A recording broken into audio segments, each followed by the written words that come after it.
भगवान शिव तपस्या में लीन थे। माता पार्वती जी ने गणेश जी और कार्तिकेय जी को भोजन दिया, पर उनका मन बहुत उदास था।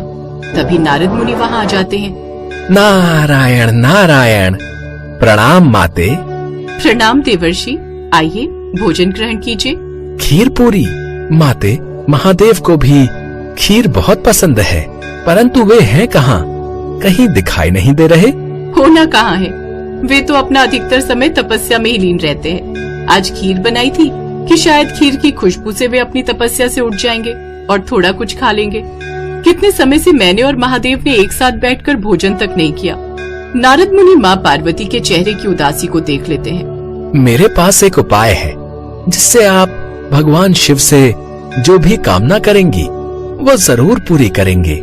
तो बताइए ना देवर्षि, ऐसा कौन सा उपाय है जिससे मैं उनसे जो भी मांगूंगी वो इच्छा पूरी करेंगे?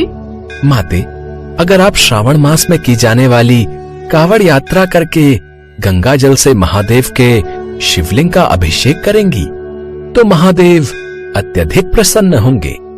कहते हैं जो भी भक्त सच्चे मन से कावड़ यात्रा पूरी करता है, भगवान भोलेनाथ उस भक्त की इच्छा बहुत जल्दी पूरी करते हैं। आप इस कावड़ यात्रा का लाभ उठाकर महादेव को प्रसन्न कर सकती हैं, किंतु इस यात्रा को पैदल ही चलकर पूरा करना होता है। इसके लिए आप किसी भी शक्ति या फिर चमत्कार को अपने लिए उपयोग नहीं कर सकती।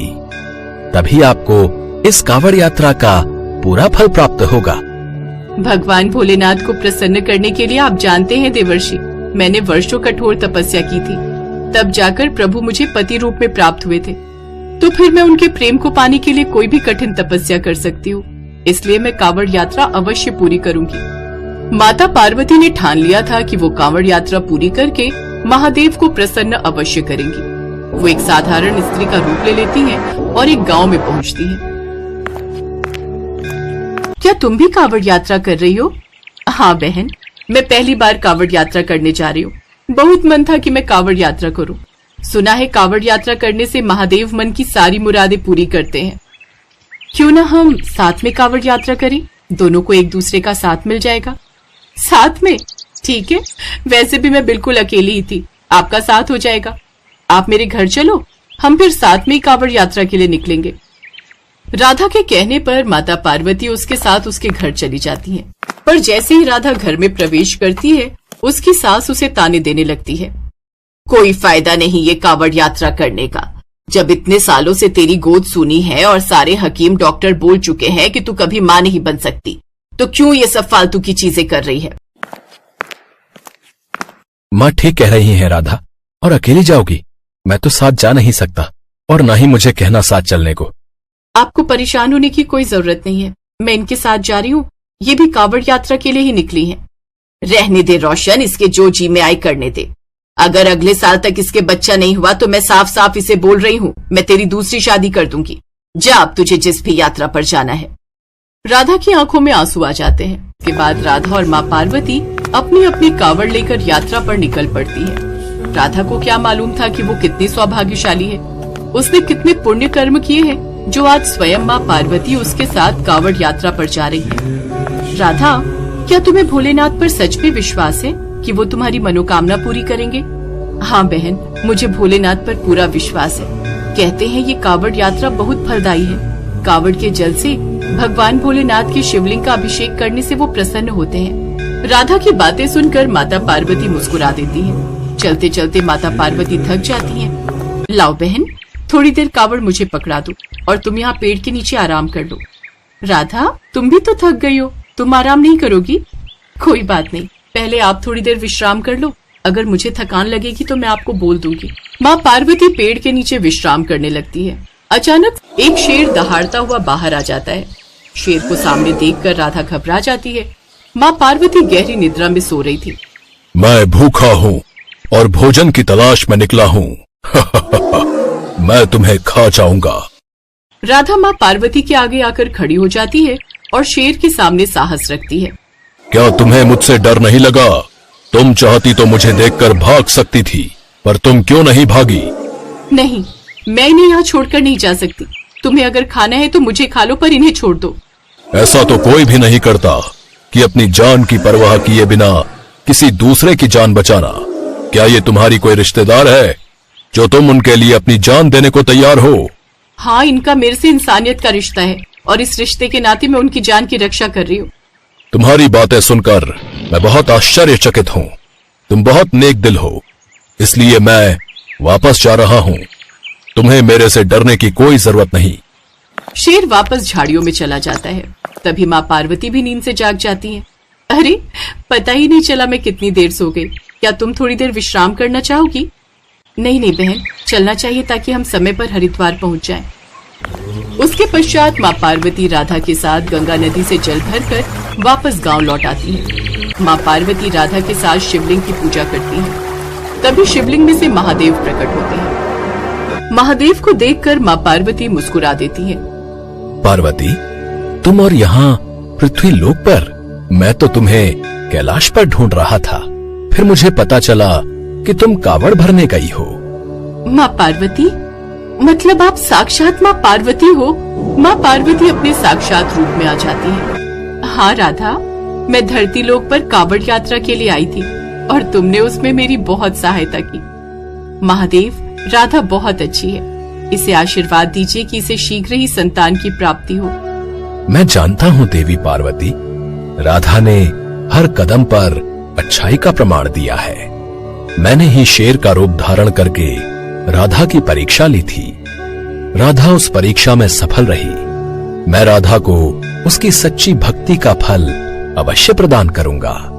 राधा की आंखों में खुशी के आंसू आ जाते हैं। भगवान शिव और माता पार्वती राधा को आशीर्वाद देकर वापस कैलाश लौट आते हैं। स्वामी, मैंने भी कावड़ यात्रा पूरी की है। अब समय है आपका मेरी भी इच्छा पूरी करने का। अब आप कुछ समय के लिए तपस्या में लीन न रहकर मेरे और बच्चों के साथ कुछ समय बिताएं। पता है, मैंने आपकी पसंद की खीर पूरी भी बनाई थी, आपने वो भी नहीं खाई। तो कोई बात नहीं, आज बना लो। आज मैं तुम्हारे और गणेश, कार्तिकेय, नंदी आदि सबके साथ मिलकर भोजन करूंगा। तभी नारद मुनि भी आ जाते हैं। देखा माते, कावड़ यात्रा का कितना शुभ प्रभाव है। अब तो आप मान गई कि कावड़ यात्रा करने वाले सभी भक्तों की इच्छा महादेव अवश्य पूरी करते हैं। बिल्कुल देवर्षि नारद, आप बिल्कुल सही थे। अच्छा, आज मैं फिर से खीर पूरी बना रही हूँ, आप भी सबके साथ भोजन करके ही जाना।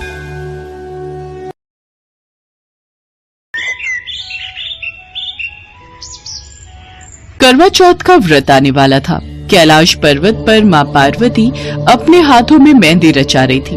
भगवान शिव उनसे बोले, क्या बात है देवी, आज आप अपने हाथों पर मेहंदी रचा रही हो? कोई खास आयोजन है क्या?